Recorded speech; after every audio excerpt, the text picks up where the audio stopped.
sekarang ini ya kita mengurangi karena apalagi stoknya produsen kedelai juga dia belum berani datangkan secara full, karena resikonya itu kalau umpamanya dia datangkan full belum tentu semua yang membuat tahu sama tempe diambil, karena ya itu biayanya mungkin membengkak.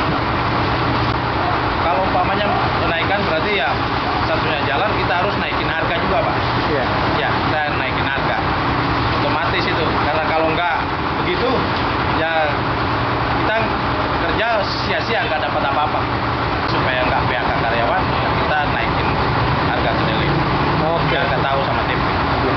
Dan dari alasan himbauan kita dari pengusaha tahu dan tempe, mungkin dari Dinas Perdagangan dan Perindustrian bisa menekan kenaikan harga kedelai, Pak, supaya kita khususnya di Ambon ini kita bisa produksi terus.